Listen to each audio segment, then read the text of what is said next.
Welcome to the Leadership Launchpad Project. I'm Rob Kalwarowsky. I'm flying semi-solo today. Susan's out, but obviously I have a special guest. And she is the host of Speak Your Mind Unapologetically and the manager director of the Assertive Way. Ivna Curi is with us. Ivna, how are you? I'm good. I'm good, and so glad to be here and chatting with you and your listeners, Rob. Absolutely. Thanks for joining us. And for folks, we always start this show with a quote. And so I got one here from Martin Luther King Jr., and he says, "Our lives begin to end the day we become silent about things that matter." I I've love know that what, quote. yeah, what do you think of the quote? I love that quote. I actually use it quite often as well because that is the truth. And we go silent a lot about things that matter to us. And there's good reasons we go silent. I'm not pointing fingers. I myself am one of those people that spent most of my life silent about things and negating what I wanted, what I thought. Not negating it. I believed in myself. I knew who I was. I knew what I wanted, but I didn't have the courage to express those things in fear of all sorts of different reactions from people. And if we do that, and if we look back, there's this great book, maybe you've heard about it, that talks about the top reasons why, the top things that people regret when they're dying, right? And one of the top fears, I think this top fear is the fear of not living the life that you wanted to live, right? Not, in other words, when we don't speak up, when we don't express what we want and what we think, we're not living our life. And often we are allowing other people to make decisions for us on our behalf as a result of that. And then we'll end up with that regret, when we're on our way out of this planet. So let's avoid that before it's too late. Totally. I absolutely agree with this. And we're going to dig into this. But first, we got to let our listeners know a little bit about you. So, can you tell us a little bit about yourself? Yes. So I'm a people pleaser. I am incredibly passive, introverted, awkward, an empath, highly sensitive, all of those things. And, it takes time to figure out your natural tendencies. It took me a couple of decades to get there and then to know what to do about it. Right. So my identity was always the nice person. Everybody called me nice. And I love being nice. That was a word that my teachers, my parents, my bosses, my coworkers used to describe me. But there was a day that I got fed up with it. And that changed the way I perceived myself and how I wanted to be described by the world. But because this is all about leadership, I want to share this story, which is being a nice, studious, hardworking person worked very well until I got my first leadership role. And things really started to fall apart then. And it was crazy because until then, I was the role model for everyone, hardworking, studious, got things done. But then when I got this job, and despite all of because I really wanted to manage a team so badly, I knew I was going to be a great leader. I could imagine myself. And so the first thing, I was reading all these articles about leadership. First thing I did when I got this new role with my first team ever is I spent 2 hours with each team member, just Wow. listening, asking them questions, asking them what was going wrong, and empathizing and making promises, just like a politician. and and then they listened. I mean, they spoke, and it was all fine. But it didn't take long before they went straight to my boss to complain of how bad of a leader I was for them. One day I got to work and they didn't even let me get to my desk. They immediately put me into a room, all of them, and said, "Ivna, this is an intervention. We know you're trying your best. We know you're good, you're a good person, but this is not working for us. You're all over the place, lack direction. we're overworked because you don't ever say no to anything. It's overwhelming. It's not working. It's not working. What are you trying to achieve? And that happened in all dimensions. It happened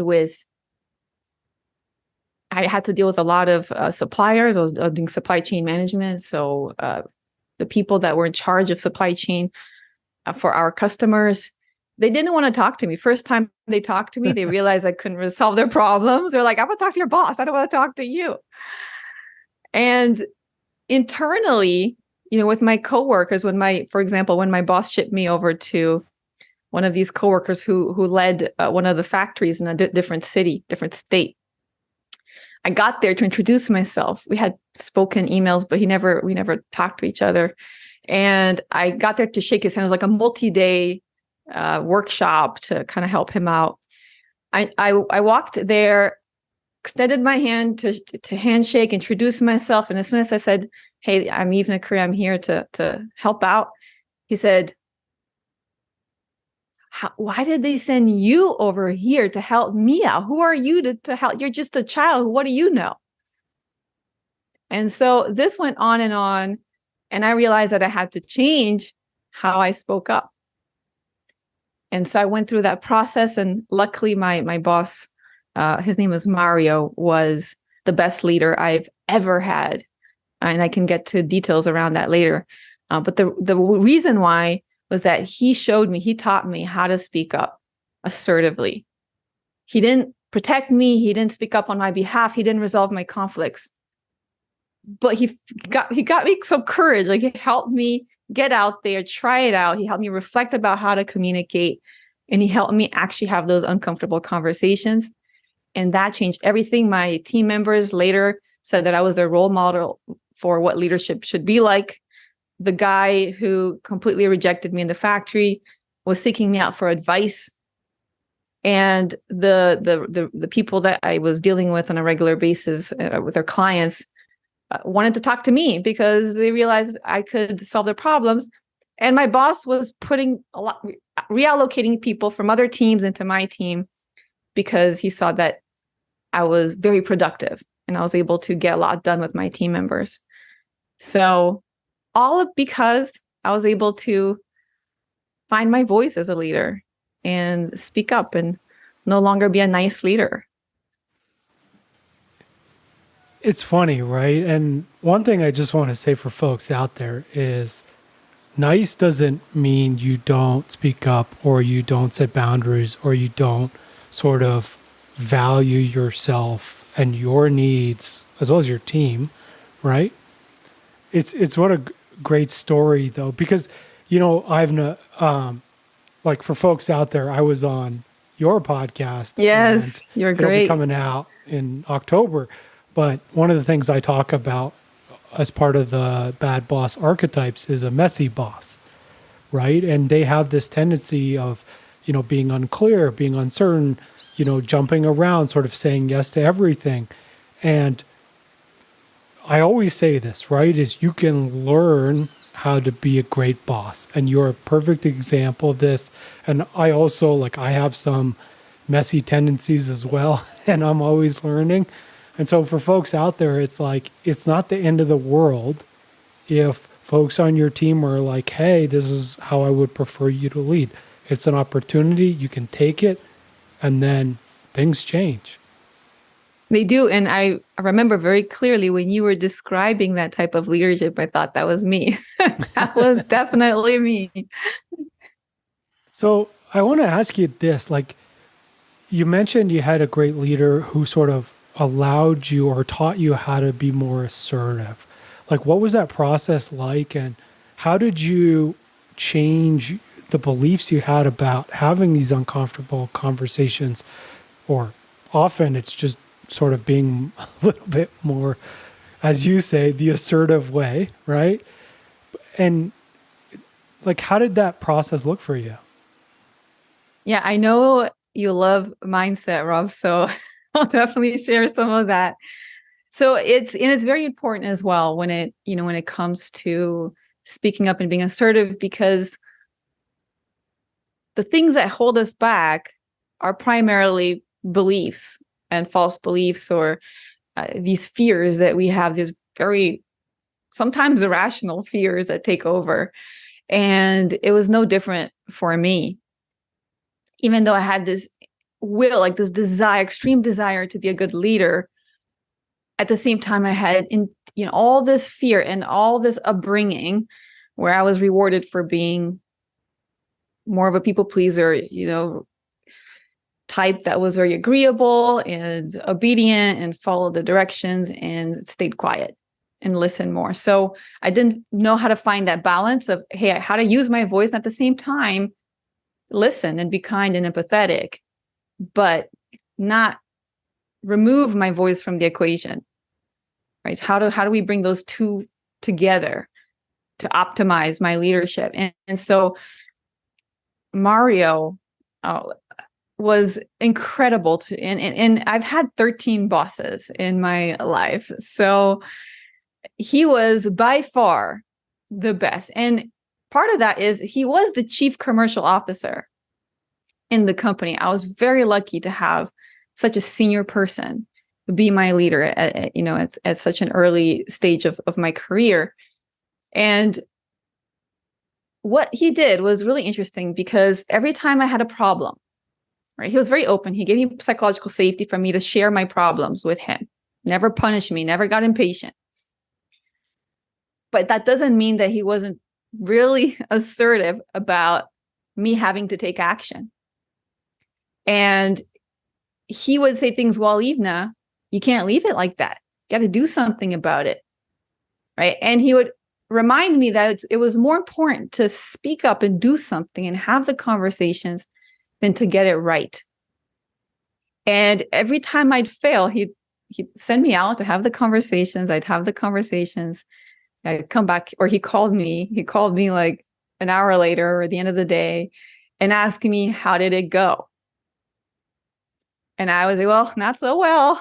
This person got upset. This person did ignored me or whatever. And he's like, well, what did you say? How did you say it? What did they say? All right, what could you do differently? How about you try this instead?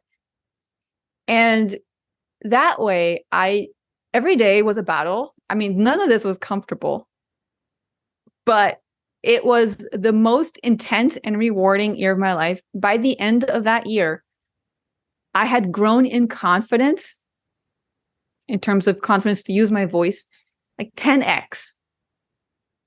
Because I was getting results and I was trying. Trial and error is important, and experimentation while having that coach next to you. And through that process, I also realized that, because Mario helped me do this, was take responsibility for the outcomes that were happening to me. It wasn't someone's fault. It wasn't my fault, but I had to speak up. If I wanted to change things, I had to take responsibility and ownership. And that mindset, I'm responsible for my outcomes. I'm responsible for my happiness. I'm responsible for getting myself heard.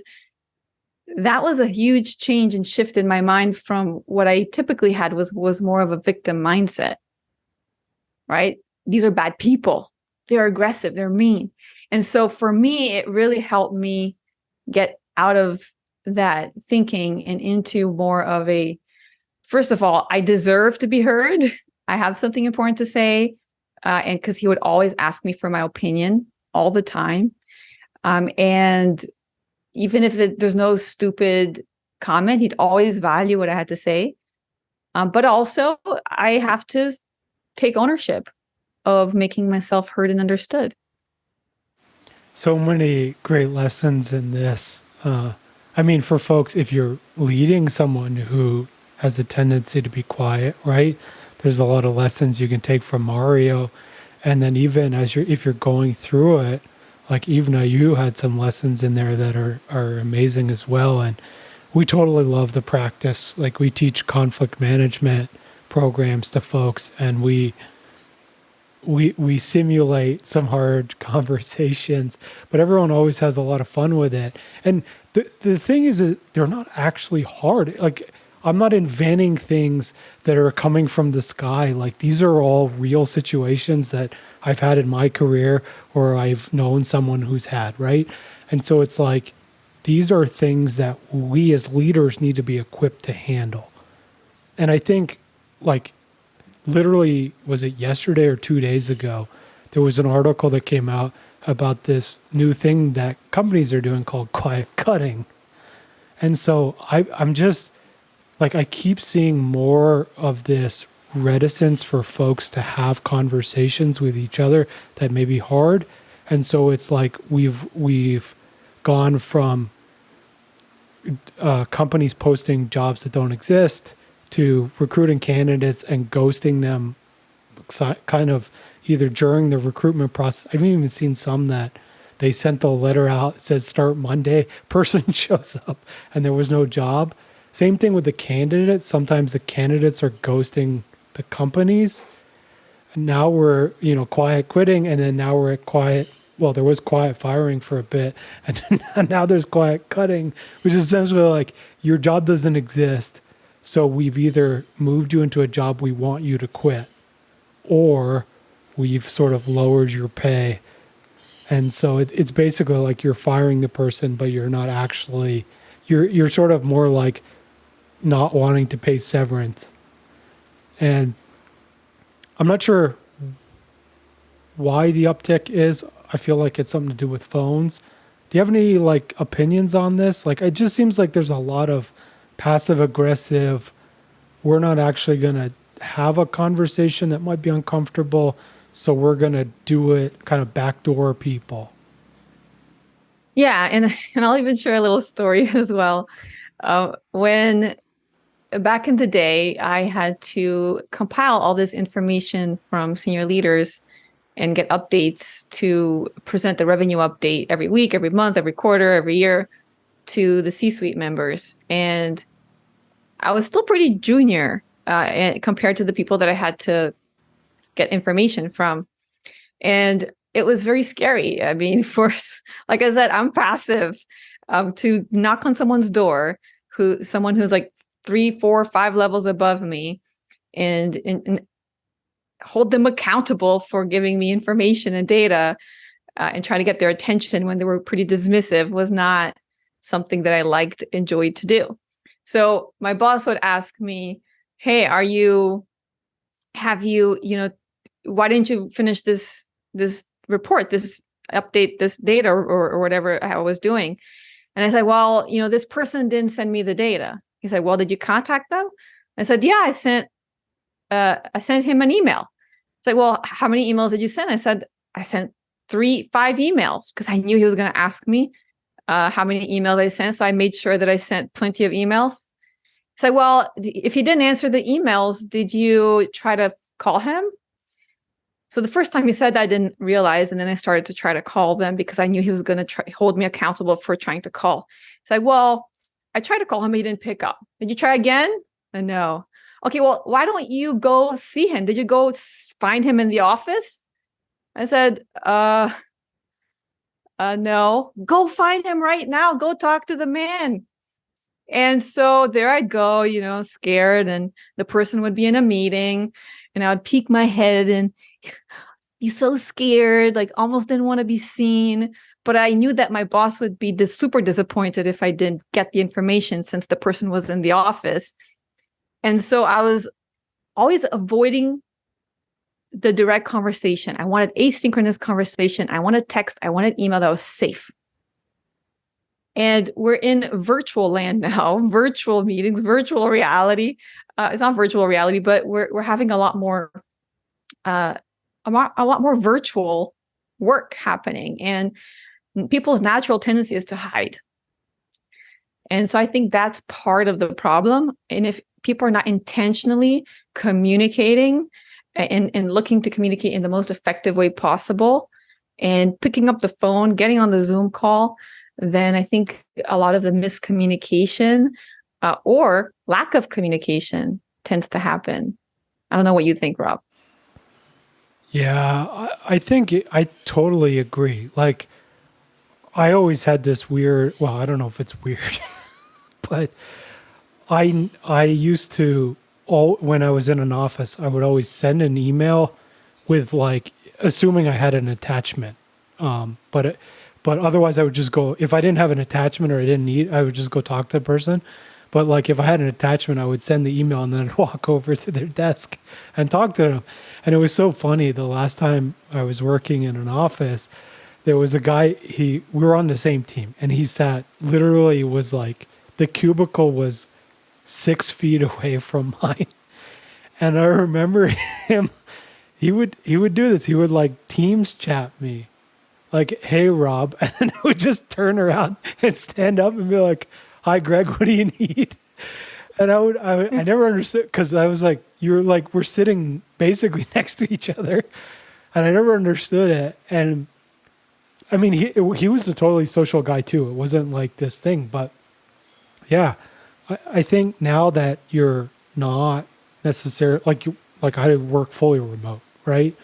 I think it's easier to sort of, I mean, one is the you can be meaner actually on Slack or whatever than you are in face to face. But I think also the other side of it is, especially in these big companies, if you're not, like, let's say you hired somebody over the pandemic, you never met them face to face. Most companies don't even use like video chat. And so like, it's easy to sort of dehumanize the person in their mind. Like, you don't even know, you just know a name on a screen. And then it's like, yeah, well, it's easy to just, ghost them or be passive aggressive and I think also the culture has kind of evolved that way. Like, kids are doing this in dating a lot. I mean, kids, I don't know, they're probably college students now, but like Gen Zs did that and now they're in the workforce. And so it's sort of like a behavior that we've cultivated with this online presence. Yeah, and it is. Yeah. And with the way technology is evolving as well, with a lot of text and things like that. And yeah, you're right. It happens a lot, and hopefully things will revert back to humanizing interactions.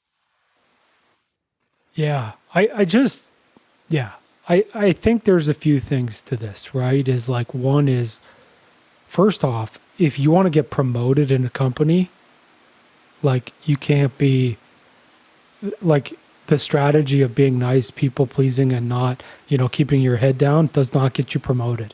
No way. Actually, the inverse is true. The research says, like, if you're narcissistic and you're like the big ego driven oriented person, you actually rise faster and further than other folks.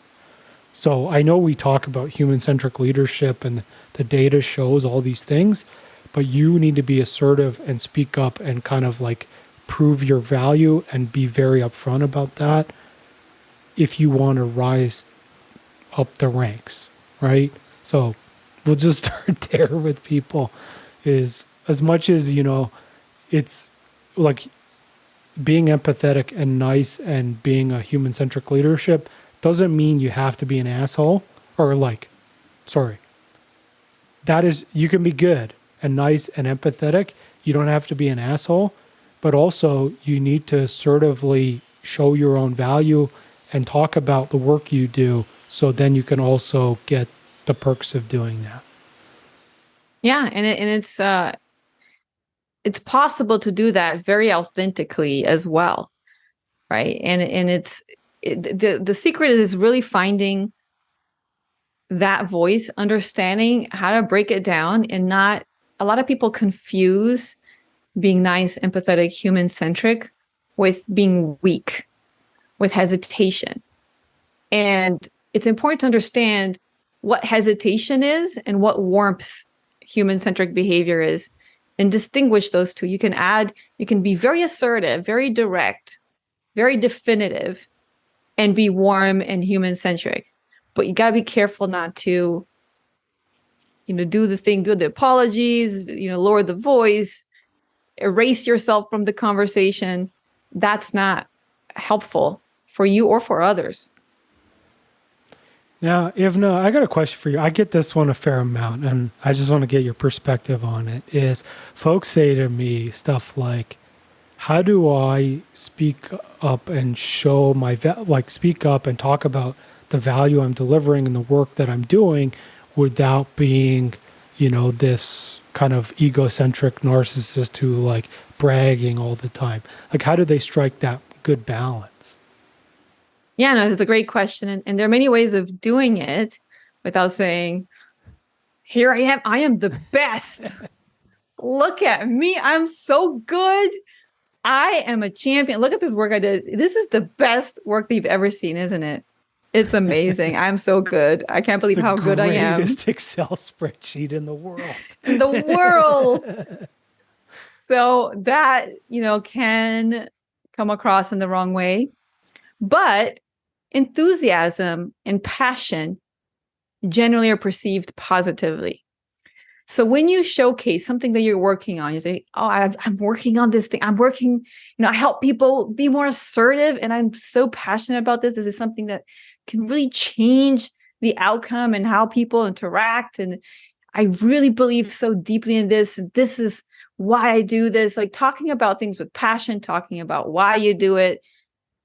That is something that is showcasing, your expertise or your value without coming across in the wrong way.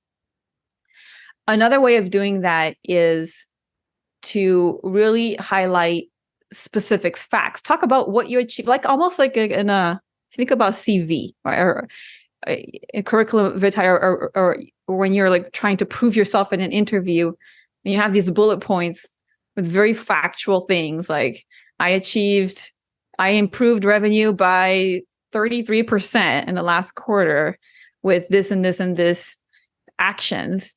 Right? You're not judging yourself. You're just being factual. You're not saying, I'm the best salesperson in the world. You're saying, I got a 33% improvement in sales, and these were the ways I did it. We put a lot of effort into this. Effort is another way of saying it, right? We put a lot of work into this. We spent, the team and we worked for 6 months, and we implemented all these great projects. And I feel so proud. Talking about how proud you are of something you accomplished is also a great way. I'm so excited about this. I achieved this, and now people want to be part of it because you're excited and you're proud, and it's all good and positive emotion, right? And going back to the facts, when you state facts, which is something that I used to do all the time, the way I got from my performance evaluations from like meets expectation to far exceeds expectation all the time was by doing bullet points. Every week I'd send them my little bullet points. Me and my team, here's what we achieved. And it wasn't bragging about it. It was just giving specific facts of what I achieved. And my boss could then judge me on it. But guess what? I gave them the bullet points for them to showcase to their boss. So I'm helping them promote themselves through my bullet points because my work is their work. And I have no problem with them taking some credit for it because they're my boss as long as they support me. So that's another way of doing it. So there's many ways. You can also ask people, what are they proud of? What have they accomplished? What have they been working on? And what's the natural tendency for people to answer? And then say, what about you? And now you can brag because they asked you about it. So there's many ways of doing it without coming across in the wrong. Another technique is just saying, hey, we've been doing all of this. Me and my team have been working extensively. So now you're elevating your team at the same time. So it's not all about you. You're saying, we have been doing this. So there's plenty of ways to brag in a fun way that gets everybody excited. The fun way. I love that. Now, I just want to, well, obviously we're wrapping up a bit. So if there's anything you could tell our community of leaders, what would that be?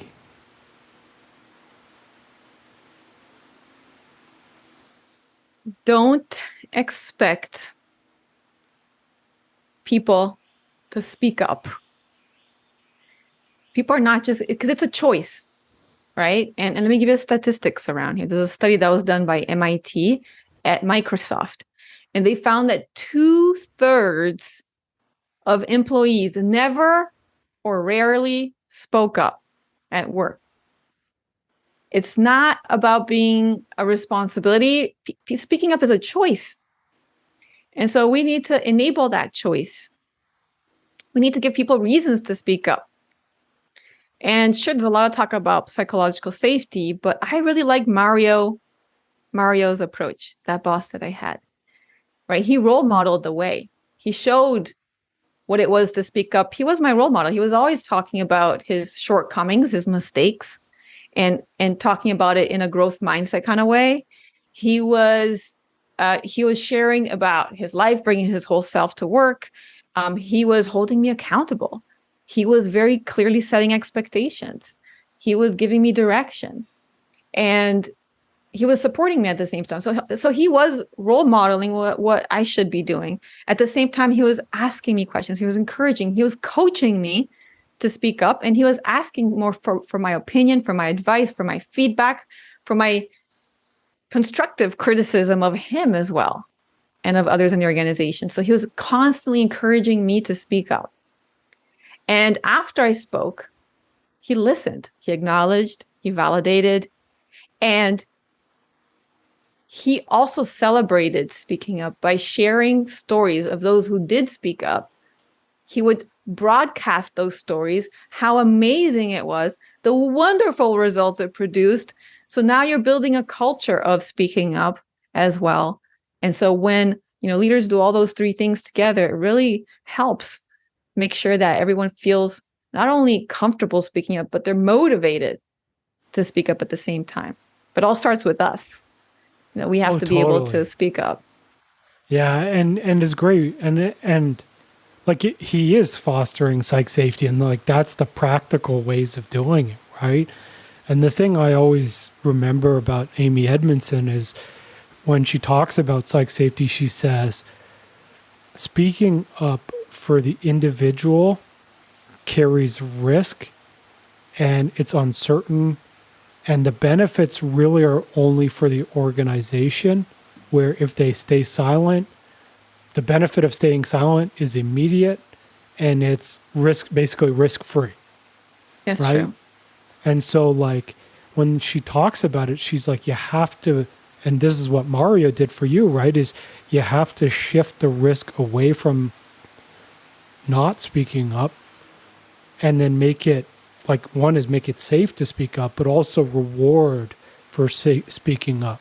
So then it's like, instead of staying silent being the like optimal choice, speaking up becomes the optimal choice. So it is a great way to lead folks down. I mean, obviously down the path of improvement. So he did do the psychological safe. He did do all the psychologically safe things for me to feel safe speaking up with him, but he went beyond that. He threw me out in unsafe situations to deal with people who are aggressive, who are not very great leaders, who are one of those bad archetypes that you talk about, which we know are the majority of people. And he threw me off in that direction, said, why don't you go try to speak up there? But he gave me a place where I could come back and reflect on that experience and try again and be okay to fail and be okay to make mistakes and hear and be coached by him through the process, even though at the end with the customer, with the coworker, with the other superiors, I was, for example, he sent me off to the CFO, said the CFO wants to talk to you. He wanted me to hire his nephew 3 times. And I said, no, 3 times. And I didn't get fired. So those are some of the things. But he said, I'm not going to tell the CFO what your decision is. I'm okay with any decision you make, but you're going to take responsibility for it. And you can make any decision you want, but you're going to have to talk to him. And so those things, that there's a lot of encouragement to use my voice, even though there was still full accountability for it. Amazing. Ivna, last question for you. We always love this question, which is, what do you want your legacy to be with all this work that you're doing? You started off with a wonderful quote about silence and how it really limits and annulates us and who we are. And that's the beginning of the end. And I believe that, silence is counterproductive. It doesn't help achieve results. It doesn't have productivity. It doesn't help ourselves be happy ultimately. It does seem safer and low risk in the moment, but cumulatively, it kills us. And it kills us who we are and what we can bring to the table and the quality of our leadership. So I want my legacy to be, to eradicate the silence and transform silence into a lot of meaningful and respectful dialogues everywhere, no matter the levels or the seniority of the people who you're talking to. So when I can see that, when a lot of respectful dialogues are happening instead of silence, and people choosing to talk and speak respectfully instead of silence, I'll be there. I'll be incredibly happy. Amazing. For folks out there, so Ivna's podcast, Speak Your Mind Unapologetically, you can find it anywhere you're listening to this show. So Apple, Spotify, all those ones. You can check out The Assertive Way at assertiveway.com. I've dropped also her LinkedIn in the podcast notes. Is there anywhere else you want folks to find you? Yeah, so at assertiveway.com/free, I do have a 10-day challenge that helps you script an assertive and likable conversation. So it shows you in 10 steps how to construct a conversation that is likable, that you're going to be seen as a positive person, as a nice, kind, empathetic person, while at the same time be strong, have a strong voice, and be assertive and very direct. So they can check that out at assertiveway.com/free. I love that. I'll drop that in the notes too. That's an amazing resource. And obviously, hit subscribe to the Leadership Launchpad Project on your favorite podcast platform and drop us a rating and review while you're out there.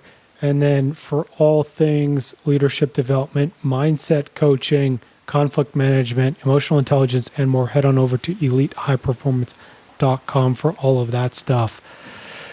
Ivna, any last words you want to leave our folks with today? No, I think that's it. Embrace your assertive voice. Figure out what that is, because most people don't quite understand what assertiveness is. And go forward with courage, not confidence. Confidence comes second when it comes to assertiveness. First, cultivate your courage to speak up, and then the confidence will follow. I love it. And for folks out there, for me, this is all the deeper work, right? It's putting the deeper work into practice. And if we talk about self, it has qualities of courage, compassion, confidence, clarity, creativity, and it all starts with self. And so as we start to cultivate our self-awareness and our relationship with our parts, not only can we enjoy the sounds of silence in our own minds, we can also start speaking up at work and being a better leader. So start with self and we'll all get rolling. Ivna, thank you so much for joining us this week. Everyone, thank you so much for listening, and we'll see you all next week.